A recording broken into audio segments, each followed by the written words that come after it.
भर्गो देवस्य धीमहि धियो यो नः प्रचोदयात्। ॐ भूर्भुवः स्वः तत्सवितुर्वरेण्यं भर्गो देवस्य धीमहि धियो यो नः प्रचोदयात्। गुरुर्देवो महेश्वर गुरु साक्षात् परब्रह्म तस्मै श्री गुरुवे नमः। अखण्डमण्डलाकार गुरु साक्षात् व्याप्तं येन चराचरं तत्पदं दर्शितं येन तस्मै श्री गुरुवे नमः। ॐ आयातु वरदे देवी त्रयक्षरे ब्रह्मवादिनी गायत्री छन्दसां मातः ब्रह्मयोनिर्नमोऽस्तुते। ॐ स्तुता मया वरदा वेदमाता प्रचोदयन्तां पावमानि द्विजानाम् आयुः प्राणं प्रजां पशुं कीर्तिं द्रविणं ब्रह्मवर्चसं मह्यं दत्त्वा व्रजत બ્રહ્મલોકમ। આવો આજની આપણી માતાની પાઠશાળાની શરૂઆત કરીશું। આગળનો કાર્યક્રમ સંગીતાબેનને વિનંતી કરીશ કે આજના આપણા વક્તા છે એમનો પરિચય પણ આપશે।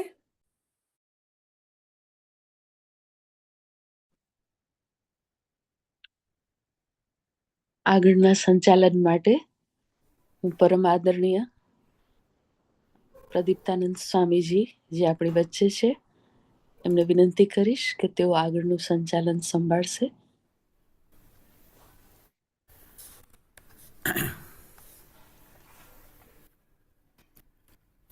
સેટિંગમાં બધા આવી જાય નહીં?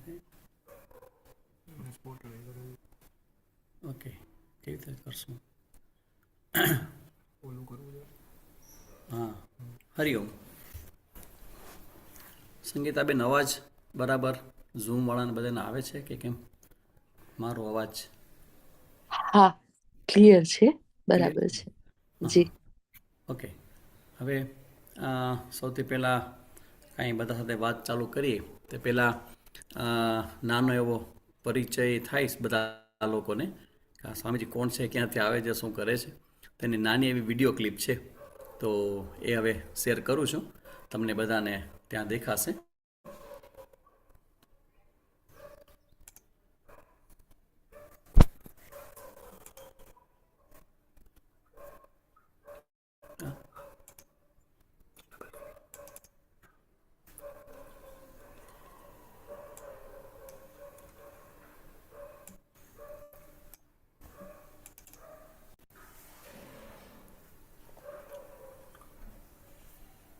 सनातन वैदिक परंपरा के आदि शंकराचार्य जी ने जैसे 4 मठों की स्थापना करके अखंड भारत के स्वप्न की नींव रखी थी, उसी दिशा में आगे बढ़ रहे हैं स्वामी प्रदीप्तानंद सरस्वती जी। कौन है वो, कहाँ से वो आए, चारों दिशाओं में जैसे तेज सा वो छाए। आइए उनके बारे में थोड़ा और जानें। स्वामी प्रदीप्तानंद सरस्वती जी के गुरु हैं पद्मश्री पूज्य स्वामी दयानंद सरस्वती जी, जो स्वयं स्वामी चिन्मयानंद जी के शिष्य थे। पूज्य स्वामी दयानंद जी ने 275 से भी अधिक सन्निष्ठ तपस्वी सन्यासियों को तैयार कर उन्हें वैदिक ज्ञान के प्रचार के लिए प्रवृत्त किया। भारत के वर्तमान प्रधानमंत्री श्री नरेंद्र मोदी जी भी पूज्य स्वामी दयानंद सरस्वती जी को अपना प्रेरणा गुरु मानते हैं। सन 1971 में छोटी काशी अर्थात जामनगर गुजरात में एक दीपक प्रज्वलित हुआ, जिन्होंने 10 वर्ष की आयु में ही भविष्यवाणी कर दी, मेरा जीवन कोई साधारण जीवन नहीं बल्कि एक महान लक्ष्य के लिए समर्पित जीवन होगा। इस भविष्यवाणी को साकार करने की यात्रा में प्रथम मिलन हुआ पूज्य स्वामी एक रसानंद सरस्वती जी से। वहां पर वेदांत अध्ययन एवं महत गुरु सेवा के फल स्वरूप दुर्लभ गुरु प्रसन्नता प्राप्त की और उनकी मुमुक्षुता शास्त्र अध्ययन की जिज्ञासा में परिवर्तित हुई। गुरु आशीर्वाद प्राप्त कर जिज्ञासु दीपक जी शांकर भाष्य सहित प्रस्थान त्रयी का अध्ययन करने के लिए पहुँचे पूज्य स्वामी दयानंद जी महाराज के पास आर्ष विद्या गुरुकुलम कोयम्बतूर। वहाँ पर जिज्ञासु दीपक जी की अप्रतिम गुरु सेवा और गहन वेदांताध्ययन से प्रसन्न होकर पूज्य स्वामी दयानंद जी ने वर्ष 2005 में ब्रह्मचर्य दीक्षा देकर नामकरण किया ब्रह्मचारी प्रदीप चैतन्य। दीक्षित करते ही गुरुजी ने ब्रह्मचारी प्रदीप चैतन्य को गुजरात के कच्छ क्षेत्र में जाकर वैदिक ज्ञान के प्रचार प्रसार का कार्य करने का आदेश दिया। वर्ष 2005 में कच्छ पहुंचते ही ब्रह्मचारी प्रदीप चैतन्य जी ने आर्ष अध्ययन केंद्र भूज की स्थापना की और विविध ज्ञान यज्ञों के माध्यम से ज्ञान गंगा को प्रवाहित किया। इसी के साथ श्रीमद् भगवद गीता और उपनिषदों के नियमित अध्ययन वर्गों एवं बाल संस्कार केंद्र का भी प्रारंभ किया। इसी बीच वर्ष 2010 में आयोजित पूर्ण कुंभ में महाशिवरात्रि के पावन अवसर पर पूज्य स्वामी दयानंद जी महाराज ने ब्रह्मचारी प्रदीप चैतन्य को ऋषिकेश आश्रम में पूर्ण संन्यास दीक्षा प्रदान की और नामकरण हुआ स्वामी प्रदीप्तानंद सरस्वती। आर्ष अध्ययन केंद्र भूज की क्षितिज का विस्तार करते हुए व्यक्तिगत अध्यात्म यात्रा के साथ साथ स्वामी प्रदीप्तानंद सरस्वती जी ने सामाजिक उत्थान के लिए marriage management, child psychology, stress management जैसे अनेक विध विषयों पर कई सेमिनारों के माध्यम से कच्छ के कॉरपोरेट से लेकर कॉमन मैन तक सबको लाभान्वित किया।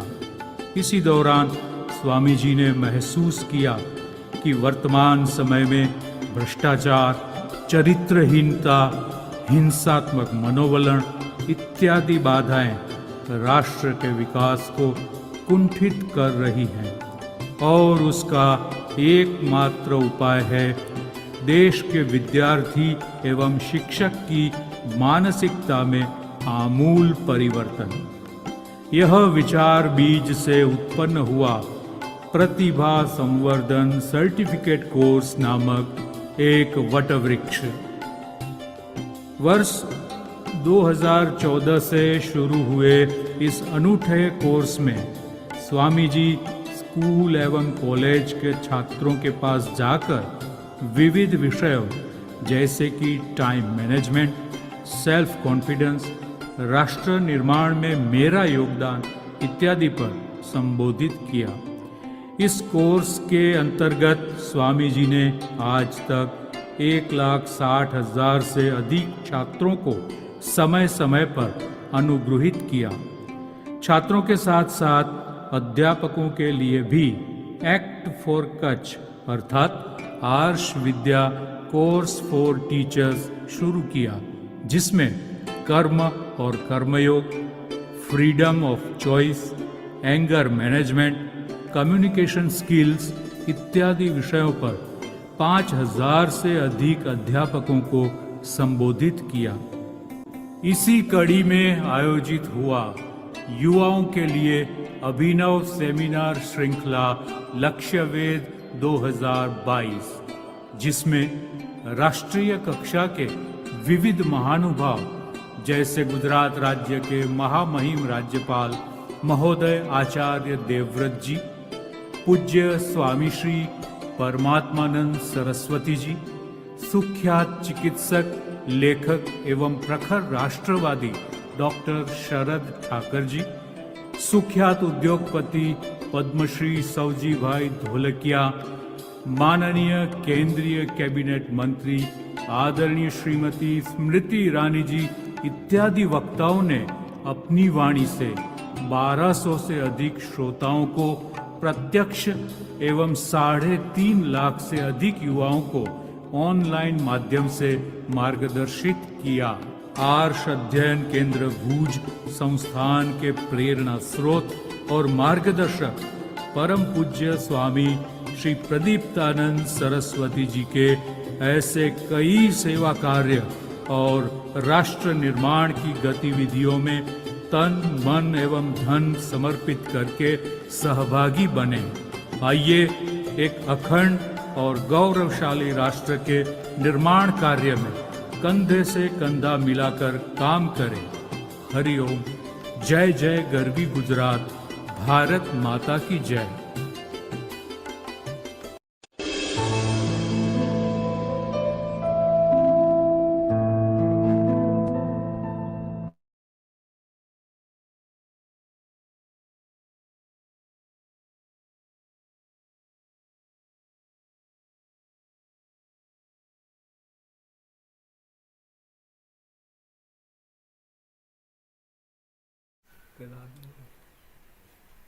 થશે એમાં?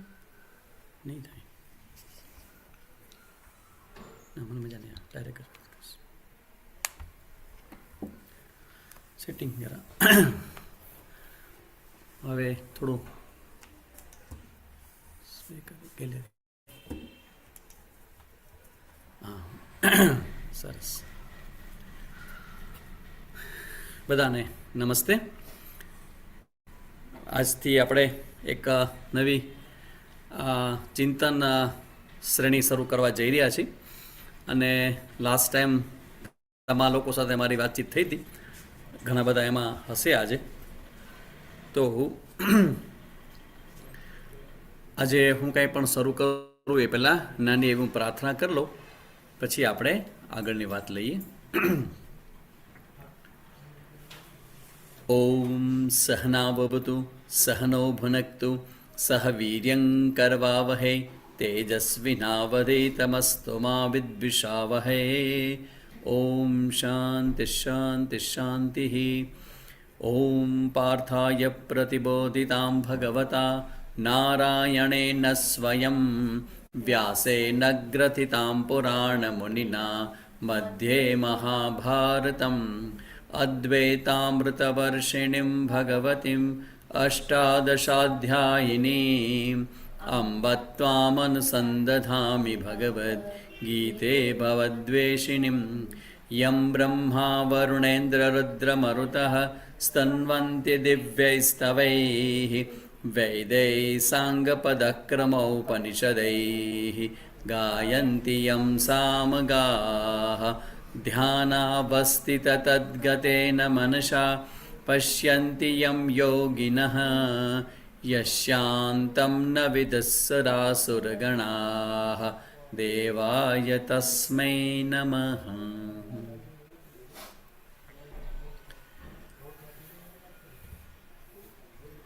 ફરીથી બધાને નમસ્તે, હરિઓમ.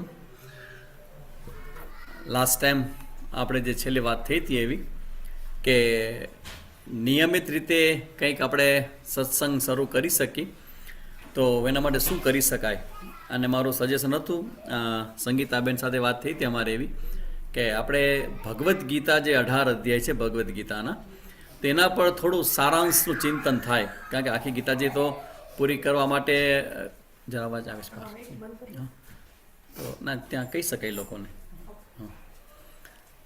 તો 18 અધ્યાયનું સંપૂર્ણ ચિંતન કરતા તો સમય લાગી જાય, પણ સારાંશ જેમ કે પહેલો અધ્યાય છે તો પહેલા અધ્યાયની અંદર શું છે, બીજો અધ્યાય બીજા અધ્યાયની અંદર શું છે, તો તો એવી કોઈક આપણે શ્રેણી શરૂ કરી શકાય. અને જોગાનું જોગ એવું થયું છે કે 3 વર્ષ પહેલાં અમે લોકોએ અમારા આશ્રમની અંદર આ પ્રમાણે ભગવદ્ ગીતાનો બેઝિક કોર્સ શરૂ કર્યો હતો, જેમાં 18 અધ્યાય હતા. 18 દિવસ અને 18 અધ્યાય. એક દિવસમાં એક અધ્યાયનો સારાંશ અમે નક્કી કર્યો હતો. અને 3 વર્ષ પહેલાં જે દિવસે અમે કોર્સ ચાલુ કર્યો હતો એ જ તિથિ આજે ફરી આવી છે. અને ફરીથી આ કોર્સ નવો તમારા લોકો સાથે શરૂ થઈ રહ્યો છે. એટલે આપણે લગભગ 18 થી 20 જેવા ટોક સિરીઝ થશે. આજ પહેલો દિવસ છે આપણો. એમાં ઇન્ટ્રોડક્શન છે ભગવદ્ ગીતા ટાઇટલ આપ્યું છે આપણે. ભગવદ્ ગીતામાં પ્રવેશ કરતાં પહેલાં થોડું એનો આપણે પરિચય લેવાનો છે. તો હું આ બધું તમને લોકોને ભણાવવા જઈ રહ્યો છું. સૌથી પહેલી વાત, તમે લોકો બધા સત્સંગથી પરિચિત હશો, કારણ કે નિયમિત રીતે તમે આ ચેનલમાં યુઝ કરો બધા યુઝ ટુ છો જ ઝૂમથી. તો એમાં હું લાઈવ છું અત્યારે. તો મારું એક કેવું છે કે જ્યારે પણ બોલવાનું હોય ને ત્યારે મોટાભાગનું બહુ મારા મનમાં ખબર હોય કે કંઈક ગીતાજી વિશે કહેવાનું છે, પણ શું કહેવાનું છે, કેવી રીતે કહેવાનું છે, એ બધું લાઈવ હોય.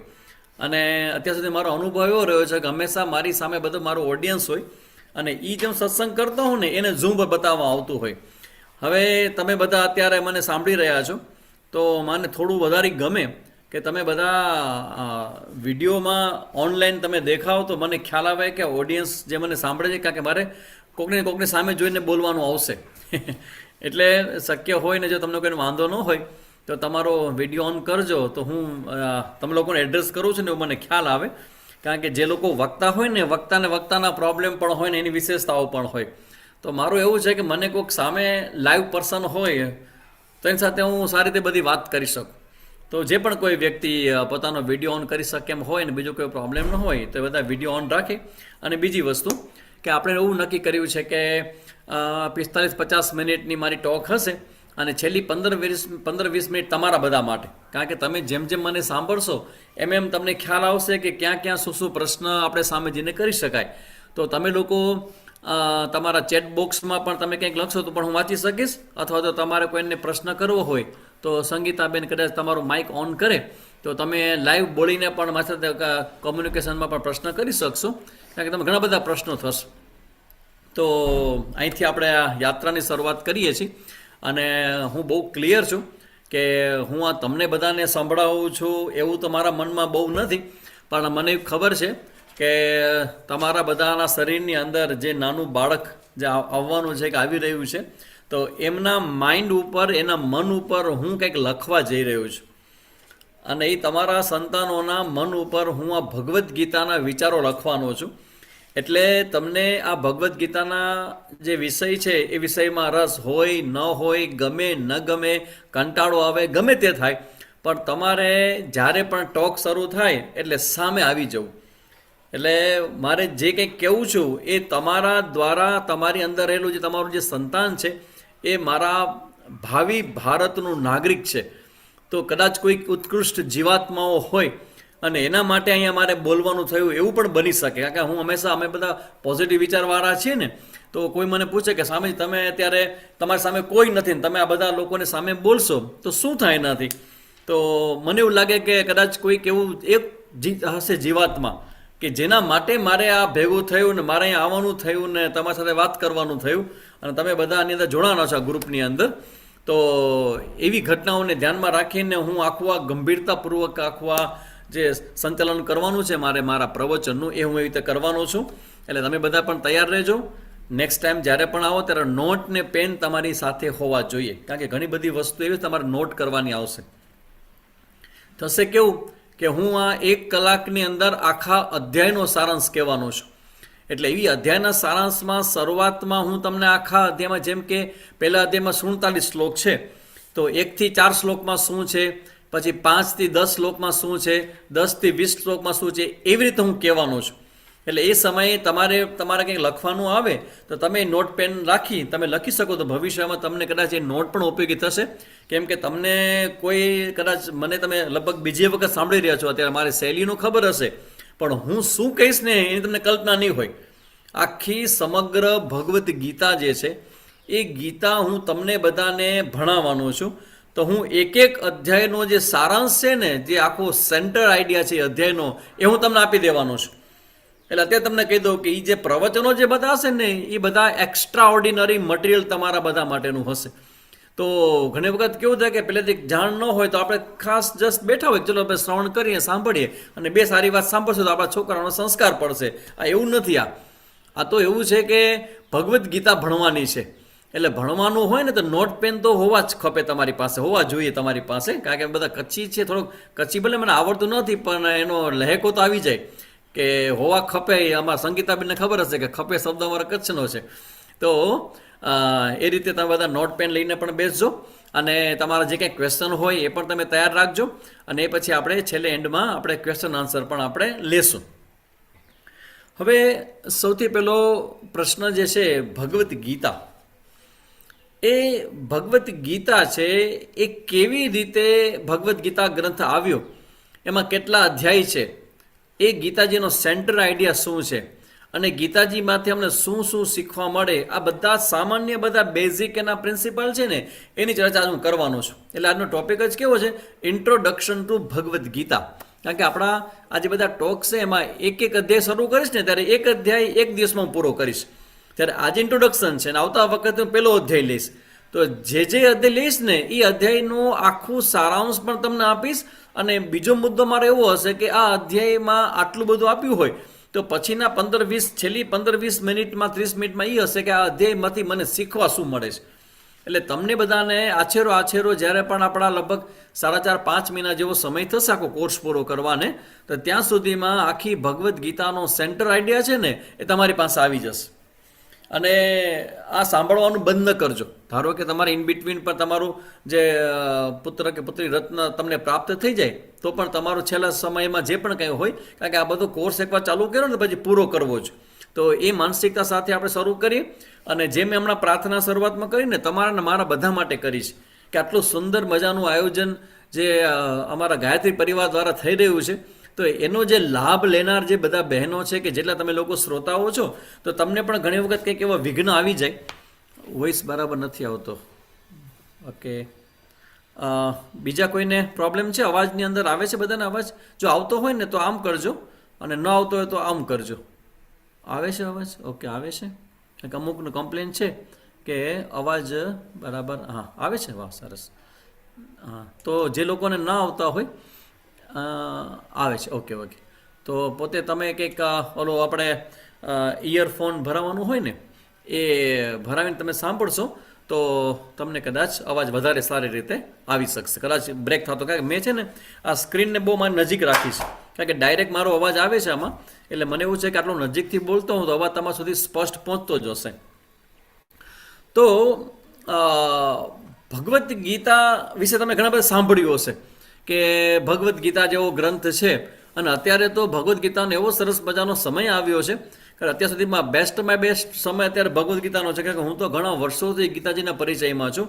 લગભગ મને મારા જીવનના 30 વર્ષ થયા હશે શ્રીમદ ભગવદ્ ગીતાનું અધ્યયન અને અધ્યાપન કરાવતા. અધ્યાપન તો હમણાં અહીંયા આવ્યા પછી મેં શરૂ કર્યું 2005માં, પણ ત્યાં સુધીના સમયમાં છેલ્લા શરૂઆતના 10 વર્ષ તો અધ્યયન કર્યું છે મેં ભગવદ્ ગીતાનું. તો અત્યારનો સમય એટલો સરસ મજાનો છે કે અત્યારે છોકરાઓને ભણવાની અંદર ભગવદ્ ગીતા 6ઠા ધોરણથી શરૂ થઈ છે અને કોલેજ સુધી એ ગીતાજી પહોંચી ગયા છે. અને આપણા વડાપ્રધાન શ્રી પણ હમણાં પુતિન આવ્યા હતા આપણા ભારતની મુલાકાતે, તો એમને ગિફ્ટમાં વડાપ્રધાનશ્રીએ ભગવદ્ ગીતાનો ગ્રંથ એને ગિફ્ટ આપ્યો. તો એનો મતલબ એમ કે અત્યારે ઉપરથી નીચે સુધી બધી જ જગ્યાએ ભગવદ્ ગીતાનું આટલું બધું મોટું મહત્વ છે. એનું કારણ છે કંઈક, કારણ કે આ માત્ર ધાર્મિક ગ્રંથ નથી. ભગવદ્ ગીતા એ ધાર્મિક ગ્રંથ નથી. ભગવદ્ ગીતા એ જીવન જીવતા કેવી રીતે જીવવું જોઈએ એની મેન્યુઅલ બુક છે એવું કહી શકીએ. આપણી ભાષામાં કહી, તમે અત્યારે ભાષામાં સમજી શકો કે તમે કોઈ મોબાઈલ લીધો હોય તો મોબાઈલમાં શું શું વિશેષતા છે, શું મર્યાદા છે, કેટલો સમય ચાર્જ કરવાનો, મોબાઈલ ચાર્જ કરતી વખતે ક્યારે ફોન નહીં પિકઅપ કરવાનો, આ બધી ઇન્સ્ટ્રક્શન એ તમારું મેન્યુઅલ બુકમાં લખેલી હોય. તો કેટલા સમય તમારી બેટરી ચાર્જ રહેશે, તમારે કાનથી કેટલો નજીક રાખવાનો, આ બધી જ વસ્તુઓ જેમ બુકમાં લખેલી હોય ને એમ આ મનુષ્ય શરીર તો ભગવાને આપણને આપ્યું. અને એમ કહેવાય કે ભાઈ ઉત્તમ મનુષ્ય શરીર છે કે દેવાનુગ્રહ હેતુ કે મનુષ્યત્વ. આ આપણને મનુષ્યત્વ મળ્યું છે એ કોઈ દેવતાઓની, કોઈ ભગવાનની કે કોઈક એવા આપણા કર્મની કોઈક એવો પ્રસાદ છે જેને કારણે આ આપણને આ શરીર આપણને મળ્યું છે. તો આ શરીર જ્યારે મળ્યું છે તો આ શરીરની અંદર શું એવું છે કે જેનું આપણે ધ્યાન રાખવાનું છે, તેનું સુંદર મજાનું માર્ગદર્શન છે ને એ ભગવદ્ ગીતામાં આપેલું છે. પાણી માટે આવીશ પાછળ. તો એ ભગવદ્ ગીતાના જ્યારે આપણે એનાલિસિસ કરશું ને ત્યારે તમને બધા જવાબ મળશે કે ભાઈ, જેમ કે હું તમને કહું કે તમારા મનમાં પ્રશ્ન હશે જ કે ભાઈ સામે જ આટલો બધો ગુસ્સો કેમ આવે છે, પછી કોઈ કારણ વગર આપણને નિરાશા કેમ થઈ જાય છે, હતાશા કેમ થઈ જાય છે, કોઈ કારણ વગર ભય કેમ લાગે છે, અને જીવનમાં આવા નિષેધાત્મક વિચારો કેમ આવે છે. અથવા તમારો પ્રશ્ન કે સામેજી અમારું ઓવર થિંકિંગ બહુ થાય છે, તો ઓવર થિંકિંગ થવાનું કારણ શું?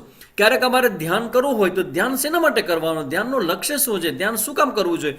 આવા કેટલા બધા પ્રશ્નોથી તમારું મન ઘેરાયેલું હશે અને બધા જ પ્રશ્નોનો જવાબ છે એ ગીતાજીમાં છે. એવું કહેવાય આમ તો કે જીવનનો કોઈ પણ તમારો પ્રશ્ન ગણિત અને વિજ્ઞાનના પ્રશ્નનો જવાબ ગીતાજીમાં ન હોય, પણ ભગવદ્ ગીતાની અંદર આપણે જીવનને લગતા જેટલા પ્રશ્નો છે ને એ બધાના જવાબ સુંદર મજાના ગીતાજીમાં ભગવાન આપેલા છે.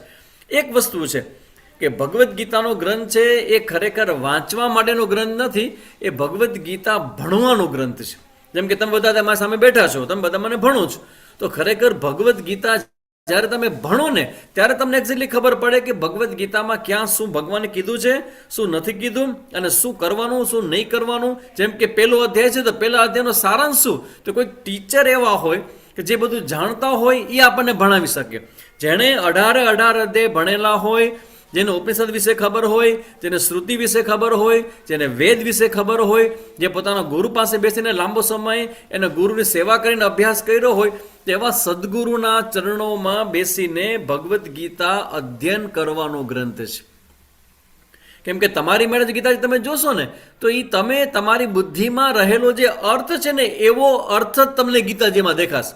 કારણ કે ગીતા આમાં મુદ્દો એ છે કે આપણું જે હ્યુમન માઇન્ડ છે ને એ માઇન્ડને કેવું કરે કે બહાર વર્તન ને વ્યવહાર અને વાતાવરણ અને જ્ઞાન કેવું છે એ ઇમ્પોર્ટન્ટ હોવા છે, એના કરતાં પણ તમારું મન કેવું છે એવું તમને દેખાશે.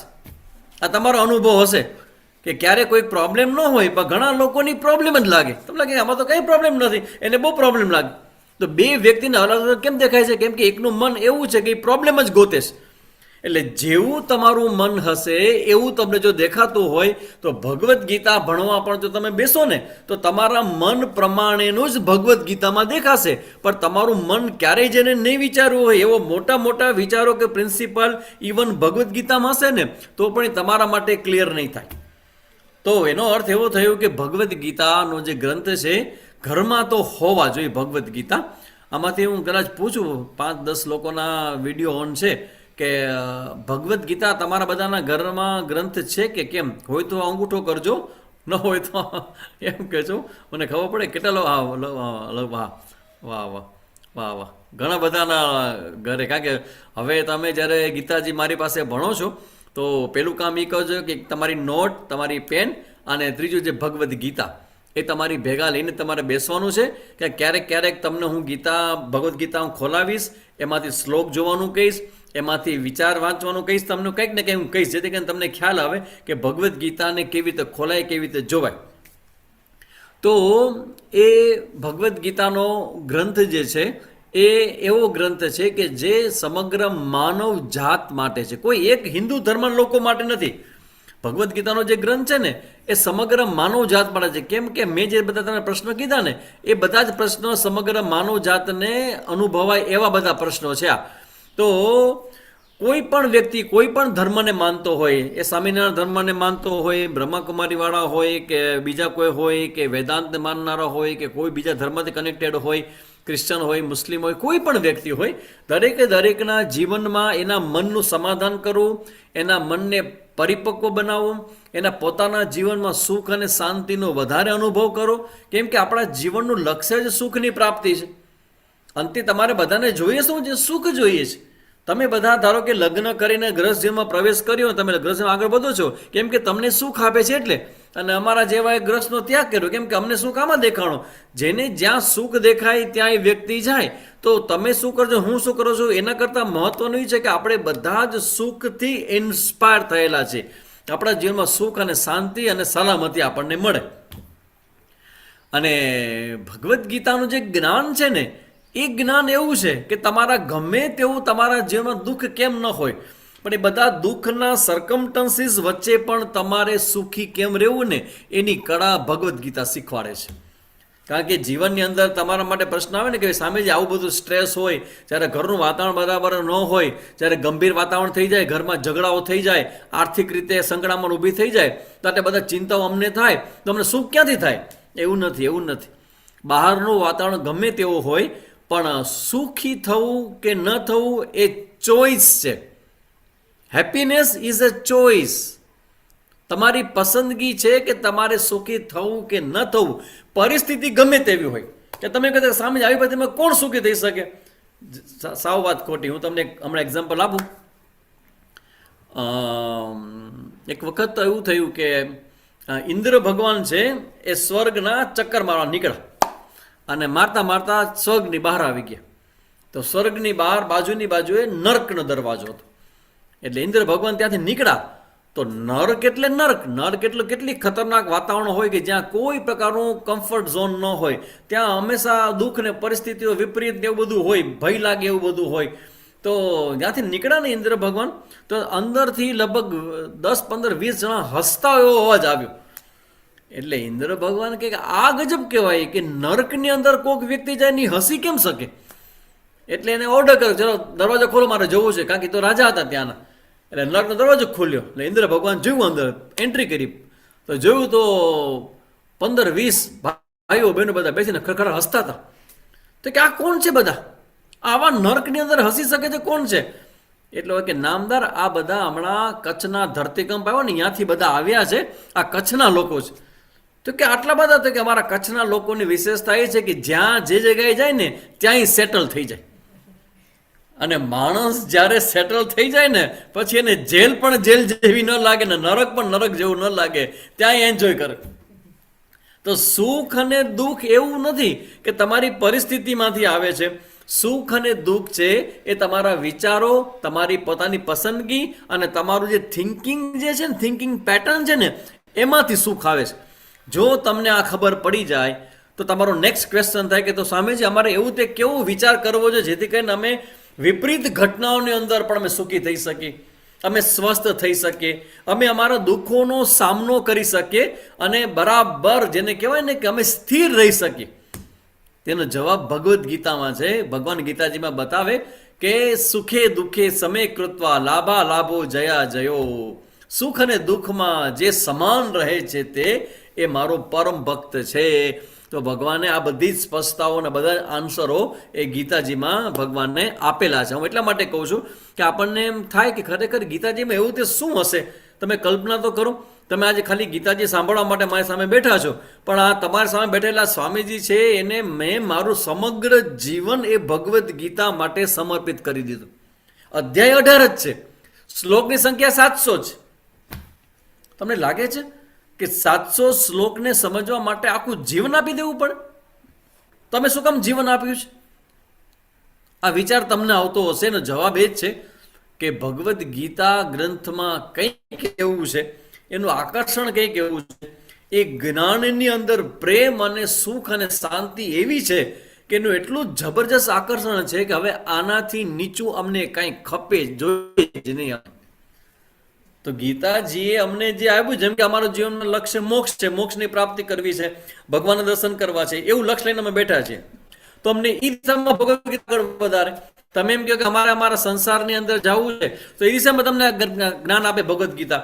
તો ભગવદ્ ગીતાનું જ્ઞાન એવી માસ્ટર કી છે કે કોઈ પણ બિંગ કેમ ન હોય એને એના જીવનના પ્રશ્નો એ ભગવદ્ ગીતામાં. Internet connection is unstable. Okay, કોઈ ડિસ્ટર્બન્સ આવે તો મને કહેજો, કારણ કે મને મેસેજ આવે છે કે તમારું ઇન્ટરનેટ છે એનું કનેક્શન આપણું અહીંયા AKB છે ને સાંભળેલો છે. હા, પણ નેટવર્ક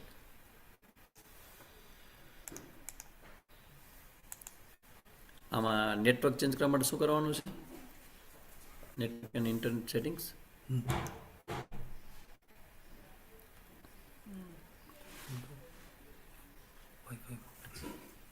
બંધ કરવા છે અહીંથી. ઓકે. હા, ખોલતું નથી. ઓકે. ઓકે, સરસ.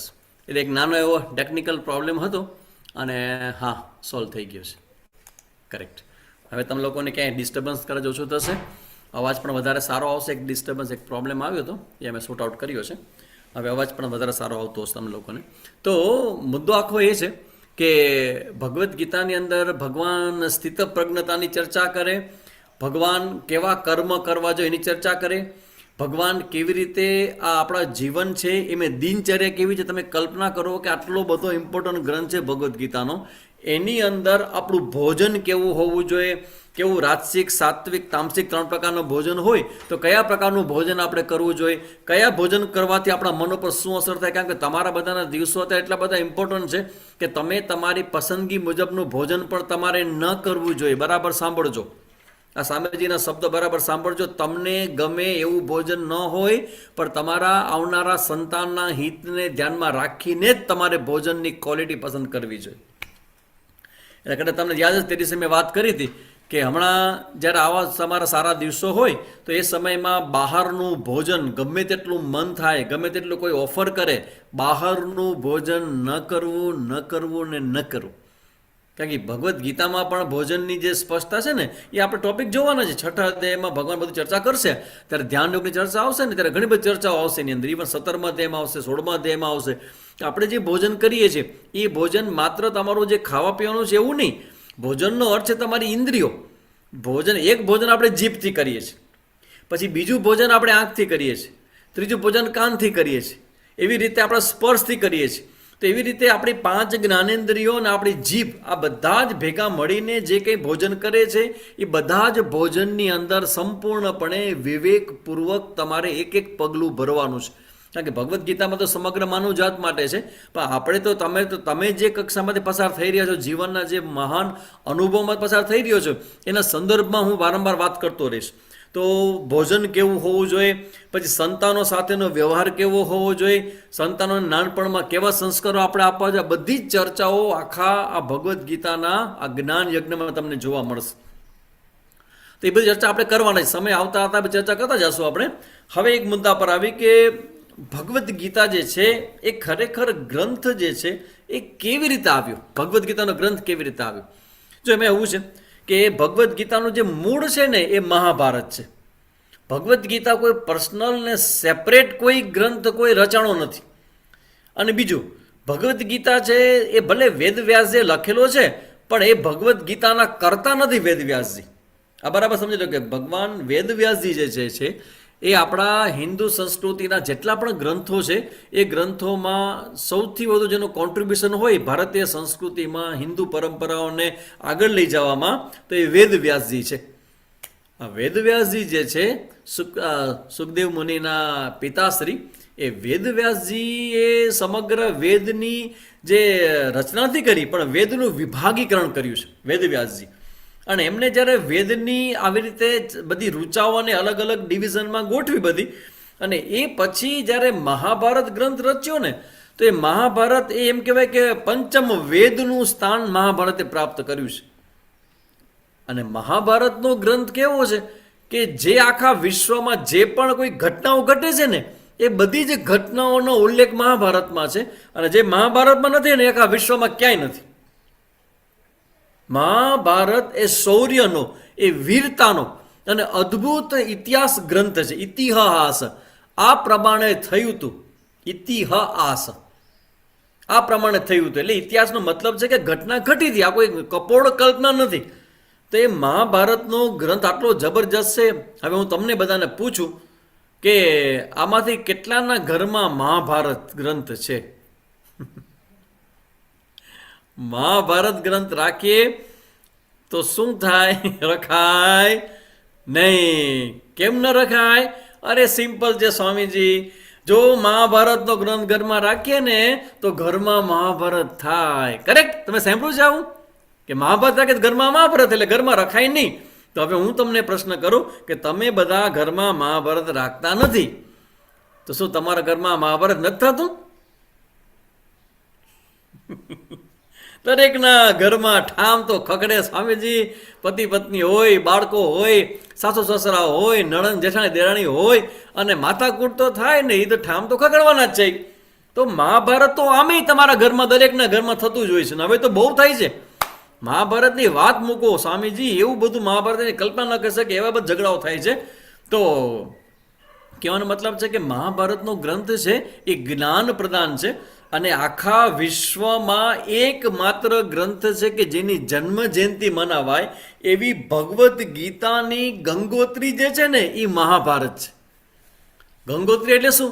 જ્યાંથી ગંગા પ્રગટ થઈ છે તે. તો અત્યારની જે ગંગા તમે જુઓ છો એ આપણે હરિદ્વારમાં નીકળે એવું નથી. હરિદ્વારથી આગળ તમે જાઓ તો ઉત્તરકાશી તમે આવો તો ગંગોત્રી આવે, અને ગંગોત્રીમાં પણ ક્યાંથી એક આવડું છે ઝરણું નીકળે છે, અને એ ઝરણું કહેવાય કે ગંગોત્રી કહેવાય ને, એમાંથી ગંગાજી નીકળે છે, અને સીધી પછી જેમ જેમ આગળ વધે એમ પોતાનો સ્વરૂપ અને વિસ્તાર કરતા જાય, અને ગંગાજીનું સ્વરૂપ તમે જોઈ શકો. તો જે ગંગોત્રી છે એમ ભગવદ્ ગીતાની ગંગોત્રી છે ને એ મહાભારત છે. તો હવે જ્યારે ગીતાજીને તમારે સમજવા હોય ને તો થોડું ઘણું મહાભારત વિશે જ્ઞાન હોવું જોઈએ, જે ઓલરેડી તમને લોકોને છે બધાને. કે ભાઈ મહાભારત એટલે શું? તો કે એમાં પાંડવો અને કૌરવોની વાત આવે. કૌરવો કેટલા હતા? 100. ભલે તમારો અવાજ મને ન સંભળાય, તમે ખબર પડે કે તમે સાચું જ બોલો છો. કૌરવો 100 હતા અને પાંડવો 5. 5 પાંડવો અને 100 કૌરવો, 105. આ પાંડવો અને કૌરવો વચ્ચેનું યુદ્ધ એટલે મહાભારત. આ બરાબર નથી, કેમ કે યુદ્ધ થવા માટે પણ આગળ ઘણું બધું થઈ ગયું. તમે આમ જુઓ ને તો તમને એક નવી જ વાત કરવા છે કે આખું જે મહાભારતનું યુદ્ધ થયું એનું કોઈ એક કારણ તમે કહી શકો ખરા કે શેને કારણે મહાભારતનું યુદ્ધ થયું હશે? આમાં કોઈને કહેવું હોય તો તમે કંઈક બોલી શકો, કારણ કે હું હંમેશા મારા શ્રોતાઓને બોલાવતો હોઉં. અહીંયા હોય ને તો એ લોકો મારી સાથે વાત કરે.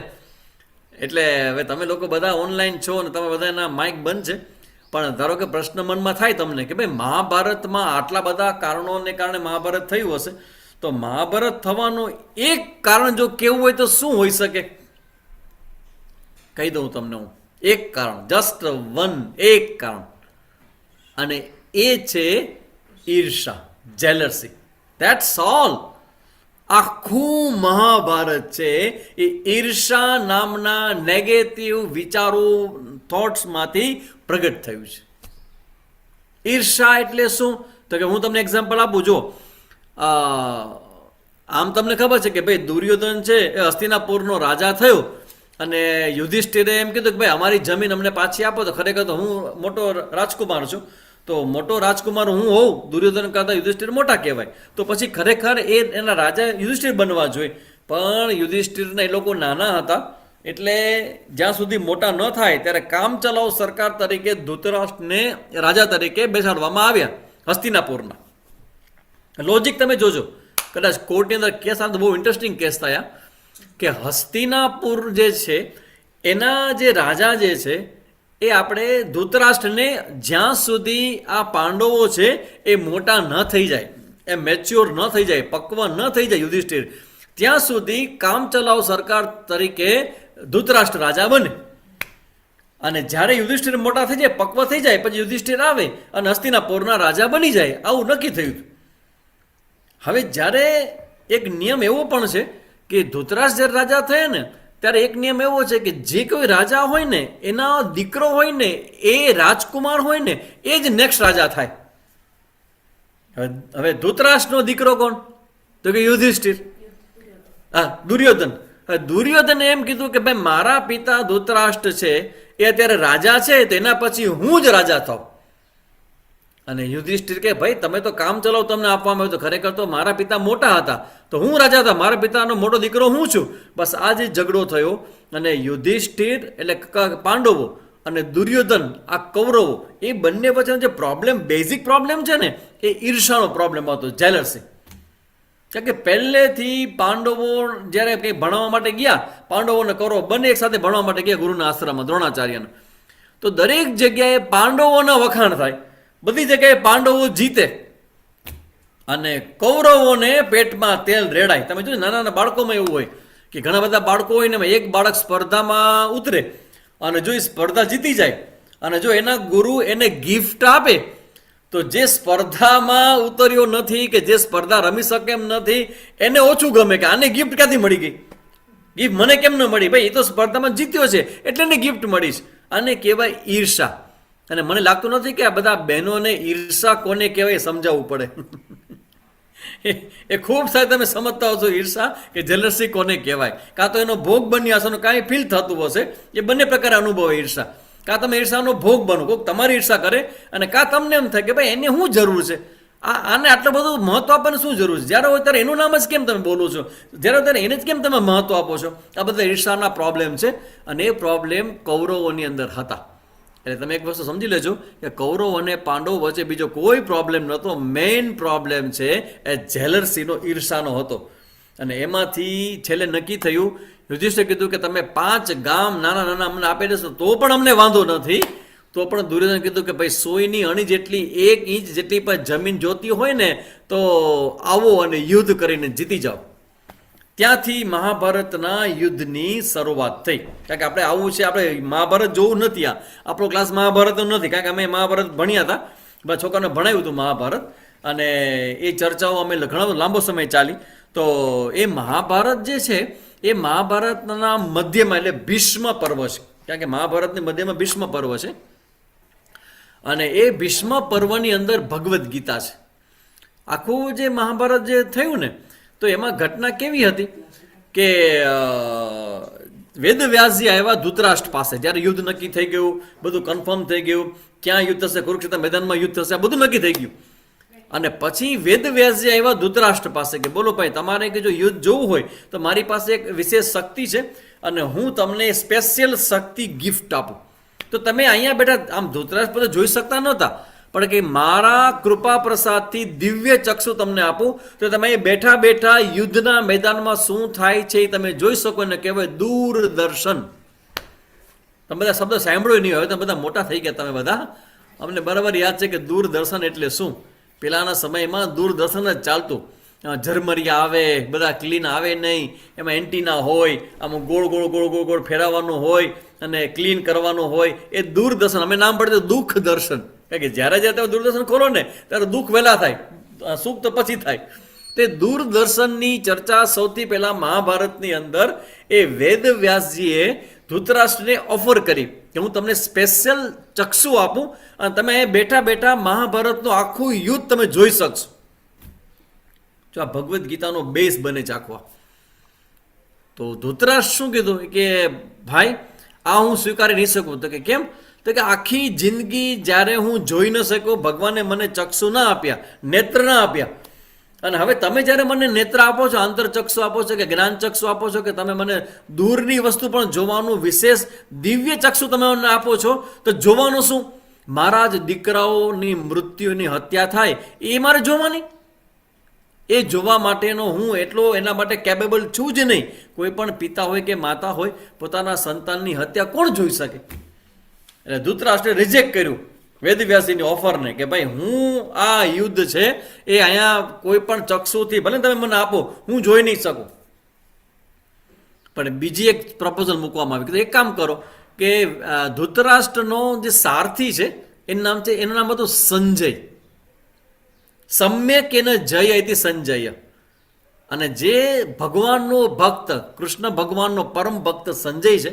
તો વેદવ્યાસજી ઓફર કરે કે ચલો ધૃતરાષ્ટ્ર તમે ધારો કે ન જોવો તો કંઈ વાંધો નહીં, પણ હું આ ગિફ્ટ, આ દિવ્ય દ્રષ્ટિ સંજયને આપું તો. એટલે ધૃતરાષ્ટ્ર કે એમ કેમ? તો કે જુઓ ભાઈ, જ્યારે પણ તમને લાગે કે તમારે કંઈક જાણવું છે, તમારે કંઈક જોવું છે, તો સંજયને બોલાવજો અને તમે કહેશો એટલે સંજય જોવા મળશે બધું. સંજય પોતાની મેળે જોઈ નહીં શકે. આ પાછા વેદવ્યાસની ફૂદડી હતી એની અંદર કે સંજયને હું દિવ્ય ચક્ષુ આપું, પણ સંજય પોતાની મેળે ન જોઈ શકે. એ તો જ્યારે ધૃતરાષ્ટ્ર બોલાવે અને સંજયને કહે છે તારું ટીવી ખોલ, અને એ પછી સંજયને બધું દેખાવા માંડે. તો ધૃતરાષ્ટ્ર કે એ મને વાંધો નથી, ક્યાંક જરૂર પડી ક્યાંક અચાનક ને મારે જોવાનું મન થયું અને જોવા જેવું હોય તો સંજયને બોલાવી શકું.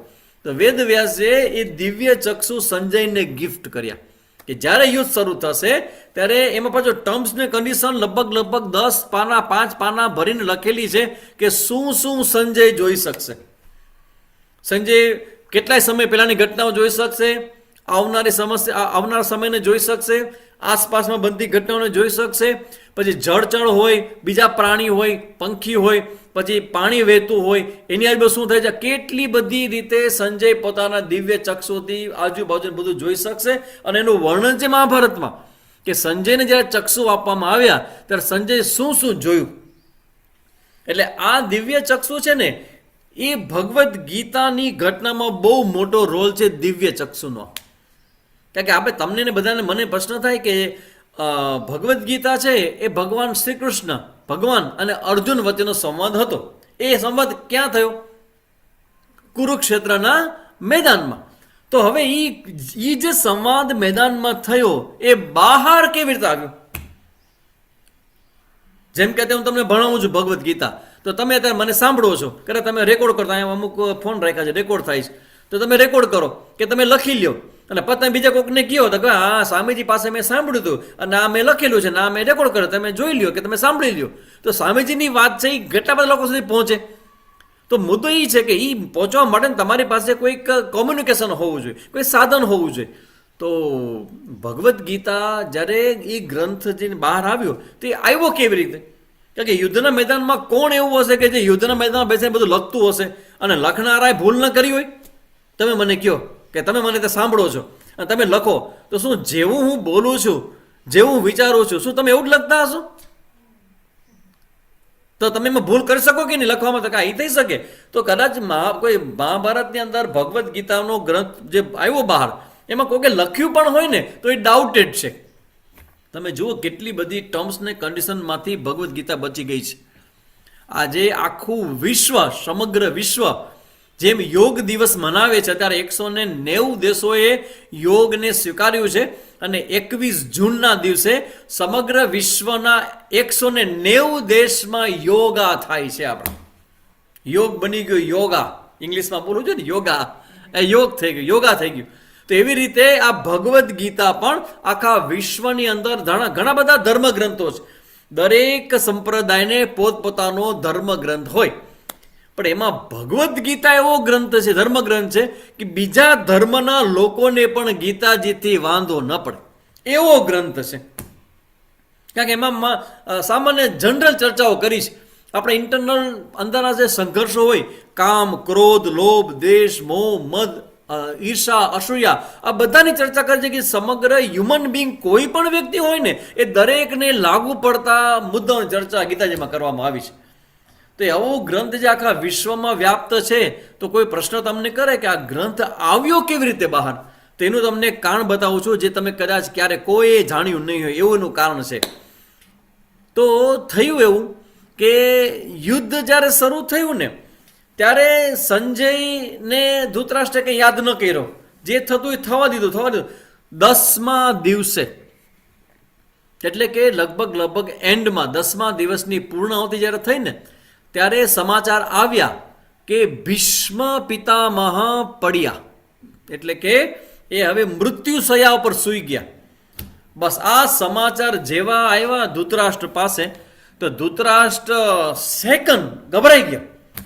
કારણ કે ભીષ્મ પિતામહ છે ને એ જ્યાં સુધી હોય ને ત્યાં સુધી ધૃતરાષ્ટ્રને એટલો વિશ્વાસ હતો કે અમારા છોકરાઓને કોઈ કંઈ કરી શકશે નહીં, અમે ક્યારે યુદ્ધમાં હારશું નહીં જ્યાં સુધી ભીષ્મ પિતામહ છે ત્યાં સુધી. કારણ કે ભીષ્મ પિતામહે પ્રતિજ્ઞા કરી હતી કે જ્યાં સુધી હું જીવીશ ત્યાં સુધી હું આ હસ્તિનાપુરની રક્ષા કરીશ. રાજા ગમે તેમાં બેઠો હોય, હું હસ્તિનાપુરની રક્ષા કરીશ. હવે હસ્તિનાપુરના રાજા હતા દુર્યોધન એ સમયે. તો ભીષ્મ પિતામહ કે દુર્યોધનના પક્ષે લડ્યા નથી. ભીષ્મ પિતામહ તો હસ્તિનાપુરના ક્ષેત્રે લડ્યા છે, એના માટે લડ્યા છે.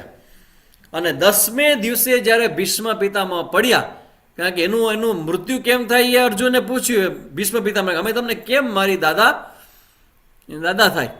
તો ભીષ્મ પિતામહે કહ્યું કે ભાઈ અર્જુન, તમારે મને મારવો હોય ને તો શિખંડી જો મારી સામે આવશે ને તો હું હથિયાર મૂકી દઈશ. કારણ કે ભીષ્મ પિતામહને હરાવવા કે એનું વિંધવા એ દુનિયામાં વિશ્વની અંદર કોઈ વ્યક્તિમાં તાકાત કે સામર્થ્ય નહોતું. અને અર્જુન અને ભગવાને બંને વિચાર કરી, એમને પ્રાર્થના કરી, અને ત્યારે ભીષ્મ પિતામહ પોતે એ કેવી રીતે હારી શકે એના રસ્તાઓ બધા વિચાર કરો. આને કહેવાય ધર્મયુદ્ધ. અત્યારનું આપણું જે યુદ્ધ થાય કે ધર્મયુદ્ધ થોડું છે. પાકિસ્તાન સાથે યુદ્ધ કરીએ અને છાસવાળી લોકો આપણે ડ્રોન મૂક્યા કરે. હવે સાવ સસ્તા ડ્રોન, અને આપણે કંઈક આ હુમલા કરે છે ને બધું પોલિટિક્સના આમ તેને કેટલું બધું ખોટું થાય છે ત્યાંના યુદ્ધની અંદર. તો એ સમય આવું બધું નહોતું. એમાં તો કેવું હોય કે મહાભારતનું યુદ્ધ જ્યારે પતે ને ત્યારે બધા ભેગા મળીને જમતા. યુદ્ધનું બ્યુગલ વાગે એટલે યુદ્ધ શરૂ થાય, અને જેવું યુદ્ધ પૂરું થાય ને એટલે બધા સાથે મળીને કૌરવ પાંડવ બધા ભેગા મળીને એક પંગતમાં જમતા હોય. તમે વિચાર કરો આ યુદ્ધ કેવું કહેવાય. તો આવી રીતે જે યુદ્ધ થાય ને એનું નામ જ ધર્મ ક્ષેત્ર કહેવાય, ધર્મ યુદ્ધ કહેવાય. મહાભારતનું યુદ્ધ છે એ ધર્મ યુદ્ધ હતું. ધર્મ એટલા માટે કે ખરેખર હસ્તિનાપુર છે એનો માલિક, એનો રાજા કોણ થાય? યુધિષ્ઠિર થાય કે દુર્યોધન થાય? એ બે વચ્ચેનું જે યુદ્ધ છે એ ધર્મ યુદ્ધ છે. તો હવે જેવા યુદ્ધના સમાચારો આવે ધૃતરાષ્ટ્ર પાસે, તો ધૃતરાષ્ટ્ર સાંભળે, ઓકે કર્યા કરે કે ઠીક છે. પણ જ્યારે 10મે દિવસે સમાચાર આવ્યા કે ભીષ્મ પિતામહ પડ્યા, એટલે ધૃતરાષ્ટ્રને દેખાઈ ગયું કે હવે અમે યુદ્ધ બેટલમાં કૌરવો હારી રહ્યા છે. We are going to lose this battle. અમે હારી રહ્યા છીએ. બસ એ જે શબ્દ ને વિચાર જ્યારે ચાલ્યો ને ત્યારે મનોમંથન કર્યા પછી એ ધૃતરાષ્ટ્રે સંજયને બોલાવ્યો કે હવે તું સંજય આવ મારી પાસે, અને મને કે આ ભીષ્મ પિતામહ જેવા વ્યક્તિ અમારા જે સંરક્ષક હતા એ પડ્યા કેવી રીતે, એ હણાયા કેવી રીતે, એ મૃત્યુ શૈયા પર કેવી રીતે આવ્યા. તું મને ખાલી એટલું જ નહીં, મને પહેલેથી બધું કહે કે શું થાય. કે એને જે દિવ્ય ચક્ષુ જે આપવામાં આવ્યા હતા આપણે સંજયને, એ દિવ્ય ચક્ષુની કન્ડિશન કેવી હતી કે એમાં તમે પાછળનું પણ જોઈ શકો, આગળનું પણ જોઈ શકો, કોના મનમાં શું વિચાર ચાલે છે એ પણ તમે જોઈ શકો. એટલે ધૃતરાષ્ટ્રે અને બોલાવ્યો સંજયને કે સંજય અહીં આવ અને કર તારું ટીવી ચાલુ, please switch on the TV. I would like to C કે કેવી રીતે થયું, કેવી રીતે યુદ્ધ શરૂ થયું, ક્યારે શું થયું, અને છેલ્લે ભીષ્મ પિતામહનું શરીર કેવી રીતે પડ્યું એ તો મને કહે. અને એ પ્રશ્ન કર્યા પછી આમને સંજયનું આંખ ખોલી અને દિવ્ય ચક્ષુ શરૂ થયા સંજયે જોવાનું. અને દિવ્ય ચક્ષુ જ્યારે ખુલ્યા ને ત્યારે સૌથી પહેલા સંજય જોઈનું બધું વર્ણન છે. અને એ બધું વર્ણન કરતા કોના કેટલા હાથી હતા, કોના કેટલા ઘોડા હતા, કોના કેટલા પાયદળ હતા, કોની સામે કોણ ઊભું હતું, એ યુદ્ધની જે તૈયારીઓ છે ને ત્યાંથી સંજય જોવાનું શરૂ કર્યું. એ બધું જોતા બધું બરાબર જોઈ રહ્યા હતા ત્યારે ધૃતરાષ્ટ્રે એક પ્રશ્ન કર્યો. અને પ્રશ્ન શું કર્યો? પ્રશ્ન કર્યો ધૃતરાષ્ટ્ર ઉવાચ. પહેલો શ્લોક ભગવદ્ ગીતાના પહેલા અધ્યાયનો પહેલો શ્લોક. ધર્મ ક્ષેત્રે કુરુક્ષેત્રે સમાવેતાય યોત્સવઃ મામકાઃ પાંડવાશ્ચૈવ કિમા કુર્વત સંજય. હવે તમે સમજાશે કે આ શું પ્રશ્નનો મતલબ થાય કે સંજય આ ધર્મ ક્ષેત્ર કે કુરુક્ષેત્ર જેનું નામ છે એવા આ યુદ્ધ માટે જે એકઠા થયેલા મારા અને પાંડુના પુત્રોએ શું કર્યું? સમવેતા યુત્સવ.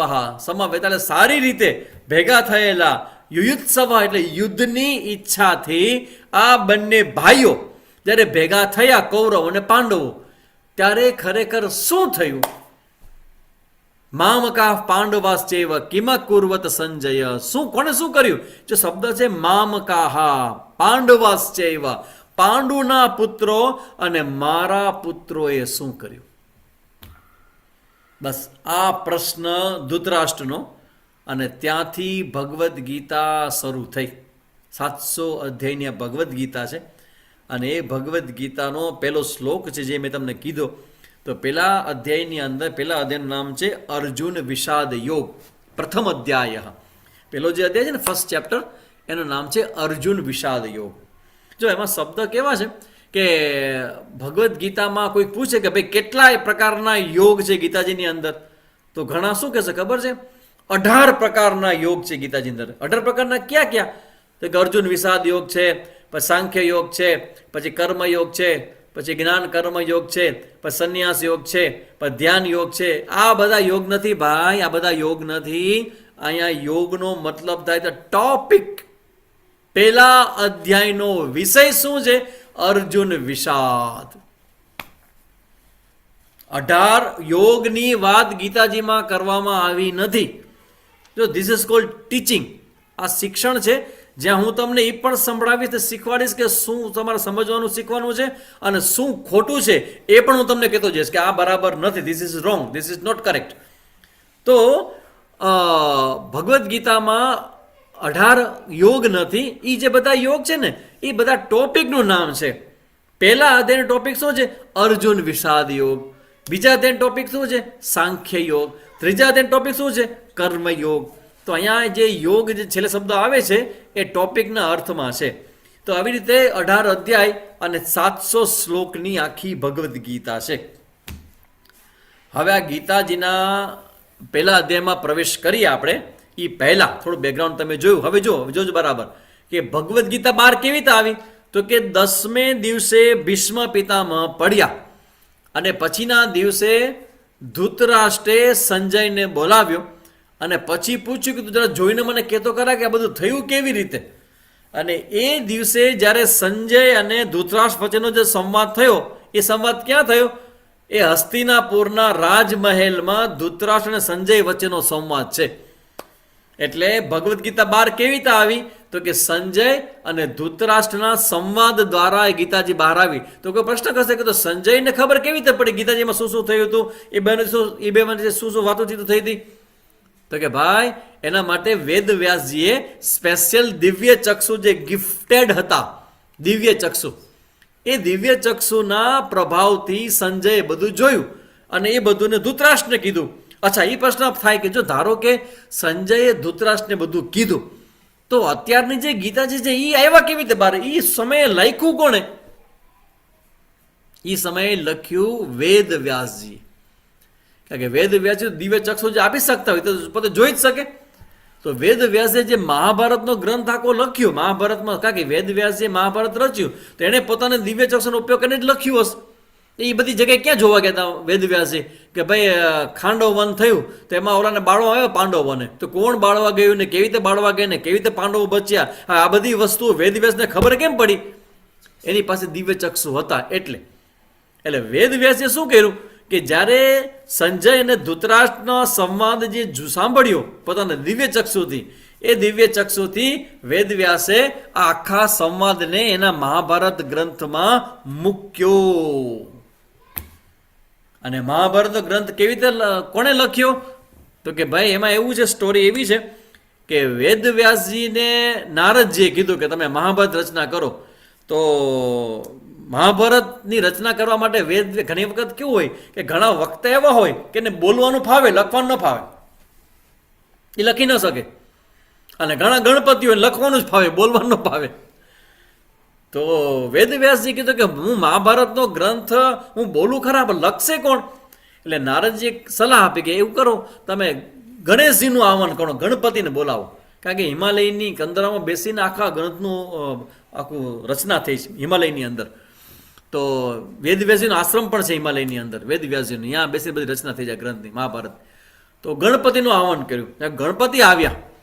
ગણપતિને કીધું કે ભાઈ મારે મહાભારતનો ગ્રંથ રચવો છે, તો I want your help. Ganpati કે વોટ કેન આઈ ડુ? એટલે કે એટલું તમે કરો કે હું બોલતો જાઉં, તમે લખતા જાઓ. બસ એ તમે જે લખશો ને, પામ લીવ્સ જેને કહેવામાં આવે, એ પામ લીવ્સ જે છે ને, એક પ્રકારના ઝાડવાના મોટા મોટા પાંદડાઓ હતા અને એના ઉપર પહેલાં બધું લખવામાં આવતું. એટલે કે તમે પામ લીવ્સ ઉપર બધું લખતા જાઓ અને મારો ગ્રંથ તૈયાર થઈ જાય એટલે મારું કામ પૂરું થઈ જાય. પણ ગણપતિ પછી ઓછા ન હતા. ગણપતિએ સામે ટર્મ્સ કન્ડિશન મૂકી ફૂદડી કે જો ભાઈ તમે કાંઈ પણ બોલશો તો હું લખીશ, પણ જો વચમાં તમે વિચાર કરવા માટે ક્યાંય જો ઊભા રહી ગયા તો હું પેન મૂકીને નીકળી જઈશ. એ હું નહીં હલાવું. I don't have a time. તમારે જ્યાં હું ફ્રી નથી, મારે ઘણા બધા પ્રાર્થના, મારા બધા ભક્તો હોય અને ઘણા ગણપતિના ઉત્સવ બધા આવવાનો હોય મારા, તો હું પછી મારે જવાનું હોય બધા ભક્તોના ઘરે. I am not free that much. તમે મને લખાવો, હું લખું, પણ જો તમે વિચારવા માટે વચ્ચે જો તમે સમય લેશો તો એ હું નહીં ચલાવો, તો હું મૂકી દઈશ બધું. વેદ વ્યાસ કે ઓકે, તો પછી મારી પણ એક કન્ડિશન છે. શું કન્ડિશન છે?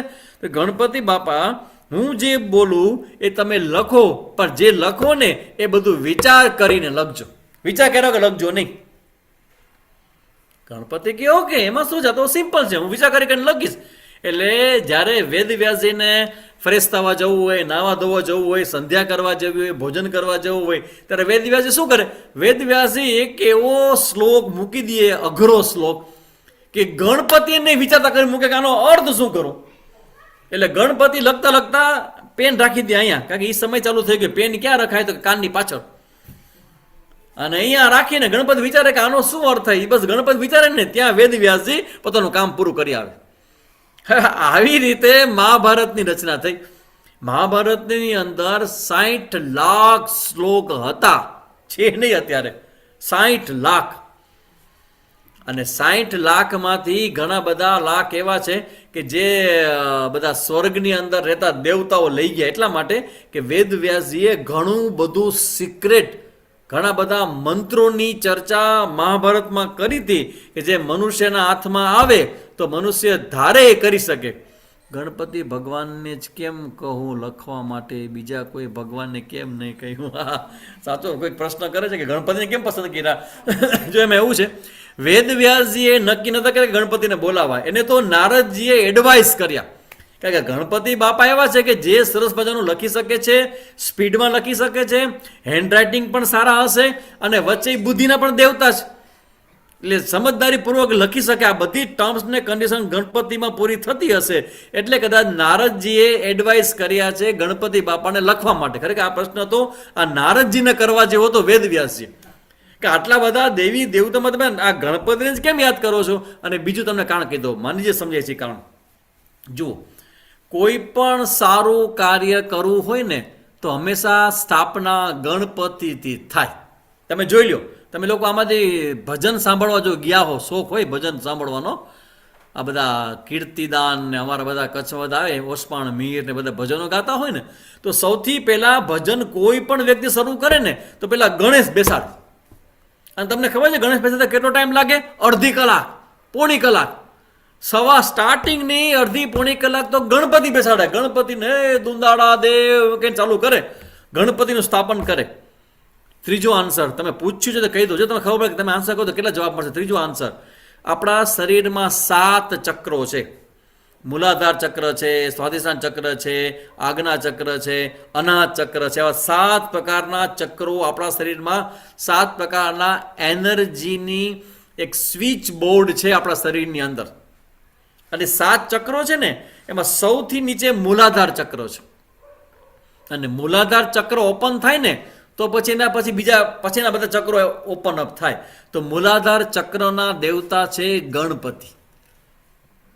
એટલે જે ગણપતિને સ્થાપના કરે, ગણપતિનું પૂજન અર્ચન કરે, ગણપતિની ઉપાસના કરે ને, એ કોઈ પણ પ્રકારનું અનુષ્ઠાન શરૂ કરે ને તો એ અનુષ્ઠાન સફળ થાય. કેમ કે સ્ટાર્ટિંગમાં ગણપતિ જ જોઈએ. એટલે આ બધા કારણોથી કદાચ મહાભારત જેવો મહાન ગ્રંથની રચના કરવા માટે ગણપતિનું પસંદગી કરવામાં કદાચ આવી હશે. એટલે આ રીતે વેદવ્યાસજીએ મહાભારતની અંદર આ જે સંવાદ છે ને લખ્યો છે. એટલે બરાબર ધ્યાનમાં તમને ખ્યાલ આવે કે મહાભારતના યુદ્ધ શરૂ થયાના 11મા દિવસે ભગવદ્ ગીતા પ્રગટ થઈ છે. માગસર સુદ એકાદશી, તો આ દિવસે ભગવદ્ ગીતા બહાર આવી છે. અને એ ભગવદ્ ગીતાનું પ્રાગટ્ય આપણે એમ માનીએ છીએ કે આ દિવસે ભગવદ્ ગીતાનું આપણા માટે ભગવદ્ ગીતા ત્યારે પ્રગટ થઈ કે જ્યારે બહાર આવે ત્યારે. તો એવી રીતે જ્યારે યુદ્ધ શરૂ થયું ત્યારે સીધી ભગવદ્ ગીતા બહાર નથી આવી ગઈ. એ જ્યારે બહાર આવી ત્યાં એમાં 10 દિવસ પૂરા થઈ ગયા હતા, યુદ્ધ શરૂ થઈ ગયું. કેટલા બધા તો સોદા પહોંચી ગયા હતા યુદ્ધમાં. એટલે આ રીતે ભગવદ્ ગીતા આ વેદવ્યાસજીના દિવ્ય ચક્ષુના આશીર્વાદથી ધૃતરાષ્ટ્ર અને સંજયની વચ્ચે પ્રગટ થયું. અને ધૃતરાષ્ટ્ર પ્રશ્ન કરતા ગયા અને સંજય જવાબ આપ્યો.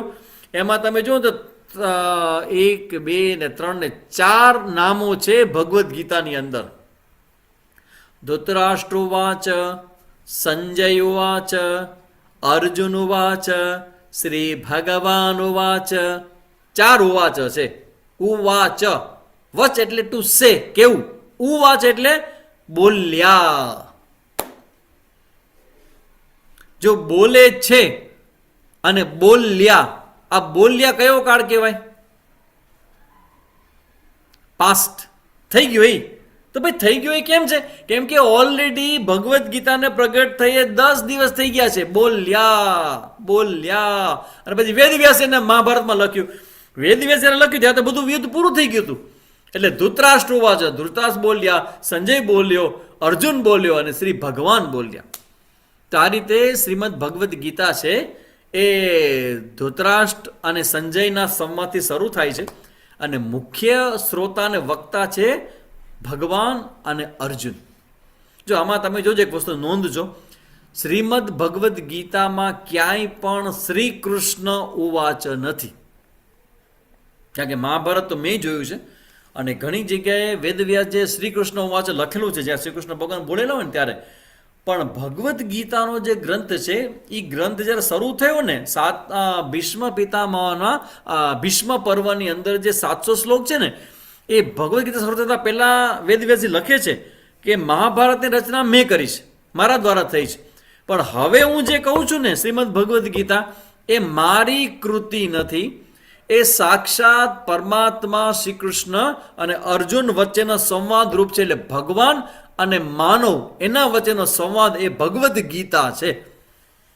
વેદ વ્યાસે સ્પષ્ટ લખ્યું છે કે મહાભારત મારી કૃતિ છે અને ભગવદ્ ગીતા છે એ ભગવાનની કૃતિ છે. એટલા માટે ભગવદ્ ગીતા એ ભગવાને ગાયેલું ગીત છે. જો વેદ વ્યાસ એમ કીધું હોત કે મેં મહાભારત રચ્યું છે તો આ મારો જ ગ્રંથ છે એમ વેદવ્યાસ કહી શક્યા હોત, પણ નથી કીધું વેદવ્યાસ. એટલે ઘણા લોકો એમ કહેતા ને કે ભાઈ વેદવ્યાસ છે એ ઐતિહાસિક પુરુષ છે. તો વેદવ્યાસ હતા કે વેદવ્યાસો હતા, એને બધા પ્રમાણો મળે છે. પણ ભગવાને ગીતાજીમાં ઉપદેશ આપ્યો છે ને અર્જુનને ઉપદેશ લીધો છે ને આવું ઇતિહાસમાં ક્યાંય જોવા જાય તો મળે કે ન મળે એની ચિંતા આપણે કરતા નથી. કેમ કે આપણે બધા શ્રદ્ધાવાળા છીએ અને વેદવ્યાસજી ઉપર આપણી પૂર્ણ શ્રદ્ધા છે કે એ વેદવ્યાસજી જે કહે એને સત્ય માન્ય છે. અને સૌથી વધુ તો એ આપણી પાસે તર્ક છે કે ભગવદ્ ગીતાના સબ્જેક્ટ મેટરમાં અમારું મન છે, એમાં જે સમાધાન આપેલું છે એ સમાધાન અમારા જીવનમાં છે. અને હજારો ને લાખો વ્યક્તિઓએ પોતાના સમાધાન આ ગ્રંથમાંથી મેળવ્યા છે. એટલે અમે માનવા માટે હંમેશા તૈયાર છીએ કે આ ગ્રંથ ભગવાને જ ગાયો છે, વેદવ્યાસે નહીં. કારણ કે વેદવ્યાસે તો બધા પુરાણો રચના કરી છે, મહાભારત રચના કરી છે. તમે સાવ સાચું કહો, સૌથી વધુ વિશ્વની અંદર ફેલાયેલો હોય તો એ મહાભારત. તમારા ઘરમાં મહાભારત નથી, ભગવદ્ ગીતા છે. તો સૌથી વધુ ભગવદ્ ગીતા પ્રચલિત શું કામ બન્યું? કેમ કે ભગવાન દ્વારા ગવાયેલો છે. એટલે તમે જુઓ અત્યારે ભણવાની અંદર ભગવદ્ ગીતા આવે, મહાભારત ન લાવી શકીએ આપણે ભણવાની અંદર. ઇવન ભાગવતની અમુક કથાઓ આવશે, આખું મહાભારત ન લાવી શકીએ ભણવાની અંદર આપણે. એટલે શ્રીમદ ભગવદ્ ગીતા અને ભાગવત એમાં ડિફરન્સ શું છે? ભગવદ્ ગીતા એ સાક્ષાત પરમાત્મા એ પોતે ગાયેલો ગ્રંથ છે અને ભાગવત એ વેદવ્યાસજીએ ભગવાન કૃષ્ણની જે બધી લીલાઓ છે ને એનું વર્ણન ભાગવતમાં કર્યું છે. આ ડિફરન્સ બહુ નાનો છે અને ભલભલા મોટા વક્તાઓ ભૂલ કરી જાય છે ભગવદ્ ગીતા અને ભાગવતના બોલવામાં. આપણે શું કહેવાનું? શ્રીમદ ભગવદ્ ગીતા અને શ્રીમદ ભાગવત, આ બે ડિફરન્સ ખ્યાલ આવે છે બધાને? શ્રીમદ ભગવદ્ ગીતા અને શ્રીમદ ભાગવત, ભાગવત કથા, ભાગવત અને ભગવત. તો ભગવત એટલે ભગવાન. આપણે આવતા વખતે આપણે જોશું કે ભગવદ્ ગીતાનો શું અર્થ થાય અને ભાગવતનો શું અર્થ થાય. ત્યાંથી આપણે નેક્સ્ટ ક્લાસની શરૂઆત કરશું. અને હવે આપણે એ ભગવદ્ ગીતામાં પ્રવેશ કરવાના છીએ. તો ભગવદ્ ગીતાના નામનો અર્થ શું થાય ત્યાંથી આપણે શરૂ કરશું. અને પહેલા અધ્યાયનો સારાંશ હું આવતા વખતે કહેવાનો છું, કારણ કે આજનો ટાઈમ આપણો પૂરો થાય છે. તો આપણે લગભગ 1 કલાક અને 10 મિનિટ થઈ ગઈ છે આપણા ચિંતનને. તો આવતા વખતે ફરીથી પાછા આપણે 4 વાગે મળશો. જે પણ પાસે 5 મિનિટ છે કારણ કે મને સંગીતાબેને કીધું કે 5:30 સુધી વાંધો નથી આપણે, તો 5 મિનિટમાં તમારે કોઈને કંઈ કહેવું હોય, કંઈ પ્રશ્ન કહેવો હોય, કોઈ બીજું કંઈ તમારું સજેશન પણ કાંઈ હોય તો તમે આમાં કાં લખી શકો ને કાં તમે હાથ ઊંચો કરશો, તમે સંગીતાબેન તમારો માઇક ઓપન કરશે, તમે પૂછી શકો. તો પહેલાં જે કંઈ ક્વેશ્ચન હોય એ લઈએ, પહેલાં હું શાંતિ પાઠ કરી લો, પછી આપણે 5 મિનિટનો ક્વેશ્ચન આન્સર કરશું. ઓમ પૂર્ણમદ પૂર્ણમિદમ પૂર્ણાત પૂર્ણમુદચ્યતે પૂર્ણસ્ય પૂર્ણમાદાય પૂર્ણમેવાવશિષ્યતે. ઓમ શાંતિ શાંતિ શાંતિ. હરિ ઓમ શ્રી ગુરુભ્યો નમઃ. હરિ ઓમ. હવે માઇક તમારા હાથમાં છે, કાં તમે લખીને પ્રશ્ન કરો કાં બોલીને પ્રશ્ન કરો. 5 મિનિટ છે. અથવા કોઈ તમારું કંઈક સજેશન હોય, નેક્સ્ટ ટાઈમ આપણે ફરીથી જ્યારે મળીએ ત્યારે આપણે બધી ચર્ચાઓ આગળ લઈ જશું. તો છેલ્લી 5 મિનિટ તમારા હાથમાં, તમારા માટે. મારું ચેટ બોક્સ ઓપન છે અને કોઈને કેવું હોય તો સંગીતાબેન તમારો આમાં એવું હોય કે તમારે કંઈક પ્રશ્ન કરવા હોય ને તો તમે રાઇઝ યોર હેન્ડ કરીને કંઈક આવે છે, એ તમે કરશો ને તમારે ત્યાં હેન્ડ થઈ જશે. તો પછી સંગીતાબેન તમારું માઇક ઓપન કરશે, તમે મને ડાયરેક્ટ પ્રશ્ન પૂછી શકશો. કૃપા કરી કોઈને પણ પ્રશ્ન હોય તો પરમ આદરણીય સ્વામીજી આપણી સમક્ષ છે, અને આપણું સૌભાગ્ય છે કે આવી શ્રેષ્ઠ પરંપરાના જે સંવાહક ખૂબ જ સરસ રીતે આજે આપણે જે એમના દ્વારા માત્ર પ્રસ્તાવના કેટલી જબરદસ્ત છે, તો આગળનો 18 અધ્યાયનું જે સુંદર લેખન હશે અને જે વાત હશે એ આપણા માટે કેટલી ઉપયોગી હશે. તો મારી દરેક બહેનોને વિનંતી છે કે આપના મનમાં જે કાંઈ પણ પ્રશ્ન હોય ચોક્કસ આપ પ્રસ્તુત કરો સ્વામીજી સમક્ષ, અને એનું સમાધાન મેળવી શકાય. એટલે સંગીતાબેન અમારા માટે આ પહેલો જ પ્રયોગ છે કે ઓનલાઈન ભગવદ્ ગીતાને કેવી રીતે ભણાવી શકાય. કારણ કે અત્યાર સુધી મને એવું હતું કે અમારી સામે બધા ઓડિયન્સ બેઠું હોય તેને હું ભણાવું છું, પણ આજ પહેલી એવો અનુભવ મને છે કે મારી સામે કોઈ ન હોય, બધા ઓનલાઈન હોય, એ બધાને મારે ભણાવવાનું છે. કોઈને પ્રશ્ન આવ્યો છે? ગણપતિ ભગવાનને જ કેમ તો થઈ ગયા પ્રશ્ન ને આન્યું. ગણપતિ બાપાને પ્રથમ પૂજવામાં કેમ આવે છે? હા, એટલા માટે છે ગણપતિ બાપાને કે જ્યારે શંકર ભગવાને રોષમાં આવીને ગણપતિનું શિરચ્છેદ કરી દીધો ત્યારે પાર્વતીના બંને વચ્ચેના સંવાદની અંદર પછી ભગવાને કહ્યું કે કાંઈ વાંધો નહીં, હું હવે એવું કરીશ કે તારા દીકરાનું શિર જે પણ માથે લગાવવામાં આવ્યું છે, જે ગણપતિનું શિર છે, તો કોઈ પણ પ્રકારની પૂજા અર્ચના કે સારું કામ ક્યાંય પણ થશે તો સૌથી પહેલાં ગણપતિનું જ પૂજન થશે, અને એનું પૂજન થશે તો જ પૂજા દેવતાઓ દ્વારા સ્વીકારવામાં આવશે. એટલે પહેલો ભાગ હંમેશા ગણપતિનો નીકળશે. એટલે આવી સ્ટોરી મેં સાંભળી છે. એટલે ગણપતિ છે એને પ્રથમ પૂજવામાં આવે છે. દીદીજી જય ગઢ. ઓકે, ઓનલાઈન ક્લાસ ભગવદ્ ગીતાના ક્લાસ ચાલુ રાખજો. હા, સજેશન આવ્યું છે સંગીતાબેન તમારા માટે કે આ ગીતાજીના ક્લાસ ચાલુ રાખજો. હા, આપણે આ લગભગ 6 જૂન સુધી આપણે મહિનામાં 4 દિવસ ક્લાસ રહેશે, અને આપણે ખરેખર આપણું સૌભાગ્ય છે કે આપણી વચ્ચે આદરણીય સ્વામીજી આપણને એ વિશે માર્ગદર્શન સતત આપતા રહેશે કે જે આપણા જીવન માટે ખૂબ જ ઉપયોગી છે. મયુરીબેન અને જાગૃતિબેનનો હેન્ડ રાઇટ થયા છે, કોઈને પ્રશ્ન પૂછવા છે જરા જોવો તો સંગીતાબેન. હા, આપને અનમ્યુટ જ છો, આપ સ્પીકર ઓન કરીને પૂછી શકો છો. સ્વામીજી, ગણપતિ દાદા વિશે મેં એવું પણ સાંભળ્યું છે કે એક ડિવાઇન સ્ત્રોત છે, એટલે આપણે એનું પહેલા પૂજન કરવામાં આવે છે. હા, એટલે ડિવાઇન સ્ત્રોતમાં એવું છે બેન કે ડિવાઇન સ્ત્રોત બધા જ છે, જેમ કે માતાજી છે, ગાયત્રી માં છે, હનુમાનજી છે, એ બધા ડિવાઇન છે, બધા દેવી દેવતાઓ છે, પણ એના પાછળની કંઈક સ્ટોરી, કંઈક ઘટના કે કોઈક લોજિક હોય કે જેને કારણે આપણે એમ લાગે કે હા એ બરાબર છે, એ પ્રથમ થાય. એટલે શંકર ભગવાન આશીર્વાદ આપ્યા એટલે ગણપતિ બાપા પહેલાં, અને આપણું જે મૂલાધાર ચક્ર છે એ સૌથી પહેલાં હોય, એટલે આપણે ગણપતિ બાપાને પ્રથમ નમીએ ગણપતિ બાપાને, એવું આપણે કહેવામાં આવે. એ વાત પણ સાચી છે. હા મયુરીબેન, તમારું માઇક ચાલુ કરો મયુરીબેન. નથી થતું. જય ગુરુદેવ. જય ગુરુદેવ. અમારી ઈચ્છા એવી છે સ્વામીશ્રી કે અમને કન્ટિન્યુ ક્લાસ મળે ને તો વધારે મજા આવશે, કેમ કે હવે અમારું 3rd ટ્રાઇમેસ્ટર તો સ્ટાર્ટ થઈ ગયું છે. એટલે તમે એમ કહો છો કે રોજે રોજ ક્લાસ કન્ટિન્યુ ક્લાસ રાખીએ? મળે ને તો કેવું કે કન્ટિન્યુ મજા આવશે. એટલે તમે એમ કહો છો કે હા. રોજે રોજ ક્લાસ મળે એમ? હા. ઓહ બેન, તો આ વાત મને સંગીતાબેને પેલા એ વાત મૂકી હતી કે સામે જે 18 દિવસના 18 આપણે અધ્યાય રાખીએ, પણ બેન એમાં પ્રોબ્લેમ એ છે કે આ તમારી સામે બેઠેલા સામે જેટલા તમને એકદમ આમ હસતા ખેલતા લાગે છે ને, એમાં મારી લાઈફ એટલી બધી ટાઈટ છે, મારા એટલા બધા પ્રોગ્રામો હોય, એ બધાને હટાવીને વચ્ચેથી મારે સમય લેવો પડે એમ છે. એટલે મેં એમ કીધું, આમ બેનની ઈચ્છા આવી જતી સંગીતાબેનને કે આપણે 18 દિવસના 18 ક્લાસ રાખીએ આપણે, પણ એમાં એવું છે કે મારું પોતાનું શેડ્યુલ એટલું ટાઈટ છે ને, તો વચમાં બધું આડું થઈ જાય ને. ઇવન તમને કદાચ ખ્યાલ નહીં હોય કે મારા જ્યારે આખો અધ્યાયનો સારાંશ તમને બધા આ 55-60 જેટલા બહેનોને કેવું હોય, તો સૌથી પહેલાં મારે તૈયારી કરવી પડે. તો એ તૈયારી કરવા માટે આજનો શનિવાર છે, મેં નક્કી કર્યું, મારો જે બેન જે બધું લખે છે ને પ્રોગ્રામોને કીધું છે કે જયશ્રી બેનને કે બેન હવે શનિવારને કોઈ પણ પ્રોગ્રામ લેજો નહીં, કારણ કે શનિવારે જ્યારે મારા ક્લાસ હશે સાંજના, તો હું સવારથી બેસી જઈશ મારા રૂમની અંદર અને સાંજના હું નીચે આવીશ. તો આટલી બધી તૈયારી કરીને પછી જ્યારે હું આવતો હોઉં, તો હવે રોજે રોજ કરવા જાઓ તો તમારે 18 દિવસનો સંન્યાસની અંદર સંન્યાસ લેવો પડે તો જ થાય. એટલે થેન્ક યુ. એટલે શબ્દ તો બહુ નાનો છે. તમે લોકો જોડાયેલા રહેજો, કહીએ પણ. તમે લોકો જોડાયેલા રહેજો, તમે કોઈ પણ સ્થિતિમાં હશો, જ્યાં પણ હશો.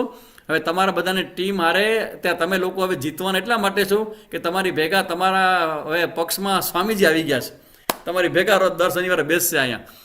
એટલે હવે તમારું જે પણ કંઈ થશે એ મંગલ થશે અને ખૂબ સરસ થશે. અને પ્રાર્થના જ ભગવાનને મારી એવી છે કે બીજું કાંઈ મારે જોતું નથી, પણ આ બધી જે બહેનો છે એના ગર્ભની અંદર જે પણ કોઈ સંતાન આવે, એ સંતાન દિવ્ય સંતાન આવે અને આવનારા સમયમાં એ જે સંસ્કારોની જરૂર અત્યારે આપણા સમગ્ર ભારતને છે, એ સંસ્કારોનો જથ્થો ને એનું પ્રતિનિધિત્વ કરનારું કોઈ ચારિત્રવાન કોઈ સંતાન આવે, તો એવી નિષ્કામ પ્રાર્થના ભગવાનના ચરણોમાં છે. એટલે તમારા બધા માટે પણ પ્રાર્થના આવી જ ગયા એની અંદર. વીકમાં 2 દિવસ રાખો જાગૃતિબેન.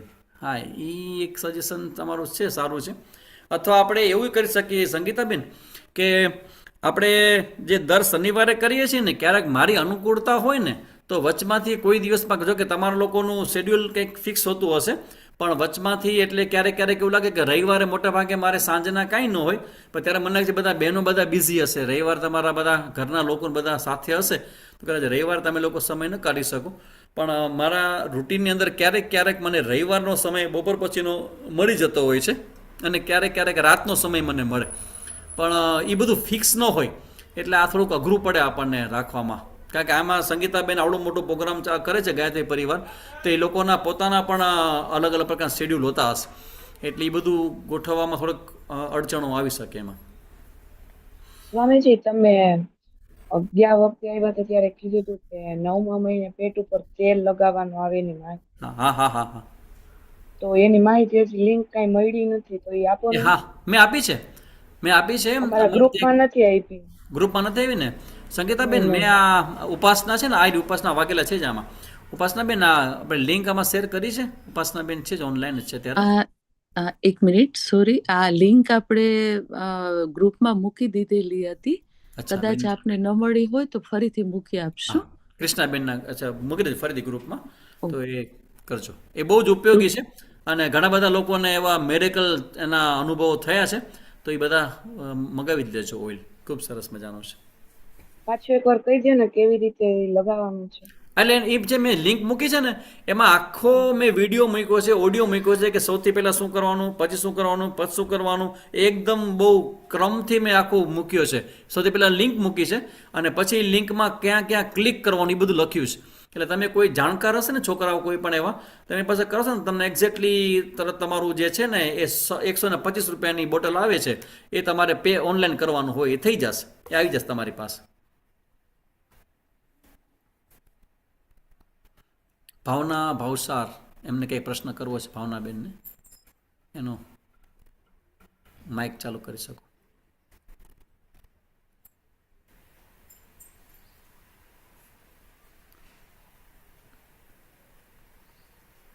ભાવનાબેન, આપનો કાંઈ પણ પ્રશ્ન હોય તો પૂછી શકો છો.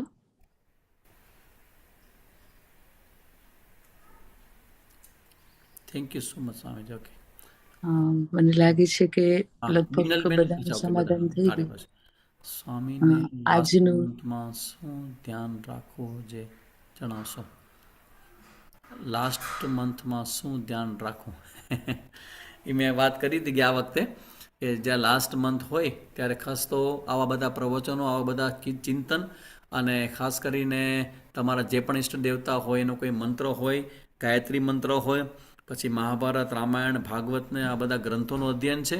અને ખાસ કરીને જે મેં ઓઇલનું કીધું, તેલ મગાવવાનું કીધું છે, એ તેલ તમે તાત્કાલિક રીતે મગાવી લેજો, કારણ કે એ 6-7મા મહિનાથી એની ખાસ જરૂર પડતી હોય છે. તો એ તેલ મગાવીને રોજ એ તેલ એપ્લાય કરવી અને મંગલમય ભાવમાં રહેવું અને પ્રાર્થના કર ભગવાનને કરવી કે બધું નોર્મલ અને સ્વાભાવિક રીતે બધું આ પતી જાય, એવી પ્રાર્થના સતત કરતા રહેવી, થઈ જશે. હવે તમે આ ગ્રુપમાં આવી કે જરા ચિંતા કરજો નહીં, આપણા ગ્રુપમાં કોઈ હારશે નહીં આવે. પ્રણામ, જય ગુરુદેવ. જય ગુરુદેવ. સ્વામીજી, હા. મારું માઇક અનમ્યુટ હતું. હવે એક આ સિવાયની વિનંતી છે કે તમારા જે આપણે તમારા ગ્રુપમાં જોડાયેલી છું સરસ્વતી પ્રદીપ્તાનંદ સરસ્વતીમાં, હા. પણ એમાં યુટ્યુબની લિંકો નથી આવતી જોઈએ એ પ્રમાણેની. બેન, એમાં એવું છે કે અમે લોકો યુટ્યુબમાં મૂકતા નથી. અમારું એક ટેલિગ્રામ ચેનલ છે અને ટેલિગ્રામમાં અમે બધા ઓડિયોઝ મૂકે છે. ટેલિગ્રામ ગ્રુપમાં તમે જોઈન થયા છો કે નહીં બેન? એમાં ના, એમાં નથી થયેલી. ઓકે. તો ટેલિગ્રામમાં છે ને, એ જે મારો એમાં નંબર તમને મોકલીશું, તમારા ભાવનાબેન ભાવસા છે ને, ઓકે, તો નંબર મોકલીશ ને, એ નંબર ઉપર તમે ક્લિક કરશો ને, તમે એ આપણા આમાં આવી જશો તમે ટેલિગ્રામમાં અમારા બધા જ પ્રકારના પ્રવચનો એમાં સ્ટોર છે, તો તમે એમાં સાંભળી શકશો બધું જ. હા, બસ. અને અમારું સૌભાગ્ય છે કે તમારા જેવા વક્તા અમને મળી ગયા છે. અમે કચ્છના જ છીએ તો અમને પણ ગૌરવ થવું જોઈએ કે ના, સાચી વાત છે કે આટલા સરસ વક્તા મળ્યા છે, તો શું કામ અમે સમય ગુમાવીને લાભ ન લઈએ ઘરે બેસીને પણ એમ. કરેક્ટ. આ બધું અમારા સંગીતાબેનને આભારી છે. સંગીતાબેનના વિચાર આવ્યો અને ધડાક તો બધું ગોઠવાઈ ગયું. હવે તો અમારા ઉપાસનાબેન અને સંગીતાબેન બંનેને એવો પ્રયત્ન છે કે સ્વામીજી 18 અધ્યાય અમને બધા બહેનોને જોઈએ છે. તો મેં ઘણા બધા ગડમથલ પછી ઓકે કે ચલો કાંઈ વાંધો નહીં, હું બેસીશ અને બધા સાથે વાત કરીશ, કારણ કે મારા માટે સાવ નવો અનુભવ છે કે મારી સામે કોઈ હોય નહીં અને હું કોઈ ગીતાજીની આટલી મોટી વાત હું રજૂ કરું તો કેવી રીતે રજૂ કરશું એ મને ખબર નથી, કારણ કે મારો શ્રોતા ક્યારેય બોર થાય ને એ મને એલાવ જ નથી. કે હું બોલતો હોય ને મારો શ્રોતા જો સૂઈ જાય કે આગો પાછો થઈ જાય કે હું ક્યારેય મારા ક્લાસમાં એલાવ ન કરું. હવે મારો આમાં શ્રોતા, મારો અઘરું ક્લાસ એટલે જ તમારો કે તમે બધા મારાથી દૂર બેઠા છો અને તોય મારે તમારા માઇન્ડને પકડી રાખવાનું છે સબ્જેક્ટ મેટર સાથે.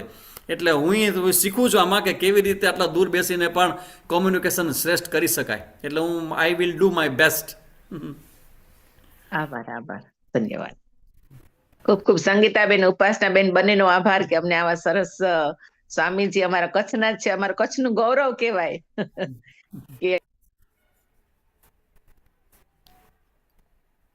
ખૂબ ધન્યવાદ છે પરમ આદરણીય સ્વામી પ્રદીપ્તાનંદ સરસ્વતીજી, કે જેઓ એક મહાન પરંપરાના સંવાહક તરીકે એક શ્રેષ્ઠ શ્રીમદ ભગવદ્ ગીતાનું જ્ઞાન ગર્ભવતી માતાઓને પીરસ્યું છે અને માત્ર પ્રસ્તાવના કેટલી સુંદર રીતે એમણે આજે બધાની વચ્ચે મૂકી છે.